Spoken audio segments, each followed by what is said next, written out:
नमस्कार दोस्तों, स्वागत है आप सभी का अपने YouTube चैनल में। तो पिछले क्वेश्चन का जो आंसर है वो हो जाएगा 106। 424 पराकण बनाने के लिए कितने असूत्रीय विभाजन की आवश्यकता होगी? तो इसका सही आंसर हो जाएगा 106। एक अर्धसूत्रीय विभाजन में पराकण बनते हैं 4, तो 424 पराकण बनाने के लिए इसे हम क्या कर देंगे, 4 से भाग कर देंगे, तो इसका सही जवाब हो जाएगा 106, यानी ऑप्शन नंबर सी इसका सही जवाब हो जाएगा। बढ़ते हैं हम अगले क्वेश्चन की ओर। अगला क्वेश्चन दिया गया है कि निषेचन के बाद पुष्प का कौन सा भाग फल में बदल जाता है? तो निषेचन क्या होता है? जब नर युग्मक तथा मादा युग्मक आपस में मिलते हैं या संलयित होते हैं तो इस क्रिया को हम निषेचन कहते हैं। निषेचन के बाद जो है फल में कौन सा भाग बदल जाता है? तो अंडाशय होता है।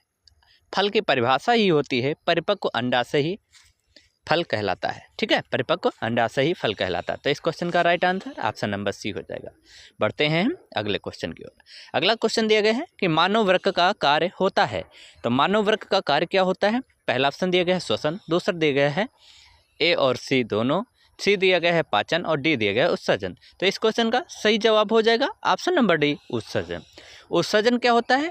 शरीर से हानिकारक अपशिष्ट एवं नाइट्रोजनी पदार्थों को बाहर निकालने की क्रिया उत्सर्जन कहलाती है। तो ऑप्शन नंबर डी इसका सही जवाब हो जाएगा। बढ़ते हैं हम अगले क्वेश्चन की ओर। अगला क्वेश्चन दिया गया है कि लार में कौन सा एंजाइम पाया जाता है? तो लार में कौन सा एंजाइम पाया जाता है? तो लार में 3 प्रकार के एंजाइम पाए जाते हैं, टाइलिन, लाइसोजाइम और एमाइलेज। तो इस क्वेश्चन का सही जवाब हो जाएगा एमाइलेज, यानी ऑप्शन नंबर डी इसका सही जवाब हो जाएगा। एमाइलेज कार्बोहाइड्रेट का पाचन करता है, टाइलिन मंड का पाचन करता है एवं लाइसोजाइम जो होता है वो प्रतिजीवाणुक होता है, अर्थात जो हानिकारक कीट या फिर जीवाणु अंदर जाते हैं उनको ये मारने का कार्य करता है। तो इस क्वेश्चन का सही जवाब हो जाएगा एमाइलेज। बढ़ते हैं अगले क्वेश्चन की ओर। अगला क्वेश्चन आपकी स्क्रीन पर कुछ इस प्रकार से दिया गया है। निषेचन के बाद पुष्प का कौन सा भाग बीज में बदल जाता है? तो बीजांड के द्वारा बीज का निर्माण होता है। निषेचन के बाद अंडाशय फल में रूपांतरित हो जाता है और जो बीजांड होता है वो बीज में रूपांतरित हो जाता है, नहीं बदल जाता है। तो इस क्वेश्चन का सही जवाब हो जाएगा ऑप्शन नंबर डी, बीजांड। बढ़ते हैं हम अगले क्वेश्चन की ओर। अगला क्वेश्चन आपकी स्क्रीन पर कुछ इस प्रकार से दिया गया है कि निम्न में से प्रोटीन का पाचन करता है। अगर हम प्रोटीन की बात करें तो ट्रिप्सिन, पेप्सिन, ये दोनों जो होते हैं ये प्रोटीन का पाचन करते हैं। एमाइलेज अभी हमने बताया था कि एमाइलेज कार्बोहाइड्रेट का पाचन करता है, इसलिए इस क्वेश्चन का सही आंसर हो जाएगा ऑप्शन नंबर बी, ए और सी दोनों। बढ़ते हैं हम अगले क्वेश्चन की ओर। अगला क्वेश्चन हमारे स्क्रीन पर इस प्रकार से दिया गया है कि निम्न में वसा में घुलनशील विटामिन होते हैं। विटामिन ये हमारे शरीर में पाए जाते हैं और ये जो है हमारे शरीर को प्रतिरक्षा या हमारे शरीर की प्रतिरक्षा तंत्र को मजबूत करते हैं। वसा में घुलनशील 4 होते हैं, ए डी ई के। तो इस क्वेश्चन का सही जवाब हो जाएगा option number D, A D E के। बढ़ते हैं हम अगले क्वेश्चन की ओर।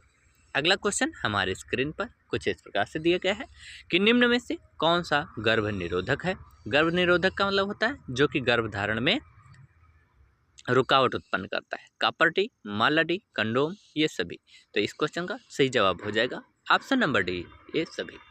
ये सभी चारों जो 3 चीज़ें लिखी हुई हैं ये गर्भ निरोधक का कार्य करती हैं, अर्थात गर्भधारण को ये रोकने का कार्य करती हैं। ये सभी अस्थायी विधियाँ होती हैं। अगले क्वेश्चन की ओर बढ़ते हैं। अगला क्वेश्चन दिया गया है कि मानव रुधिर का पीएच मान होता है। तो मनुष्य में रुधिर का रंग अगर देखा जाए तो हीमोग्लोबिन के कारण लाल होता है, लेकिन इसका पीएच मान 7.4 होता है। तो इस क्वेश्चन का सही जवाब हो जाएगा ऑप्शन नंबर डी, 7.4। बढ़ते हैं हम अगले क्वेश्चन की ओर। अगला क्वेश्चन बहुत ही महत्वपूर्ण दिया गया है जो कि कुछ इस प्रकार से कि निम्न में से जल में घुलनशील विटामिन है। अधिकांश विद्यार्थी जो होते हैं वो इन प्रश्नों में परेशान हो जाते हैं। तो जल में घुलनशील बी और सी होता है। तो इस क्वेश्चन का सही जवाब हो जाएगा ऑप्शन नंबर ए, बी और सी। एडक की अगर हम बात करें तो ये वसा में घुलनशील विटामिन होती हैं और विटामिन की खोज फंक नामक वैज्ञानिक ने की थी।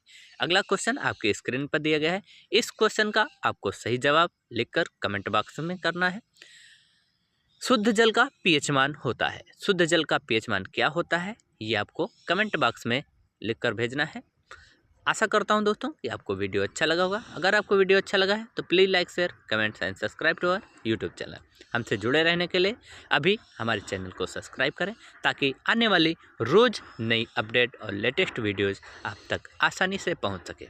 आशा करता हूँ दोस्तों कि आपकी बायोलॉजी की तैयारी बहुत ही अच्छी चल रही होगी। धन्यवाद।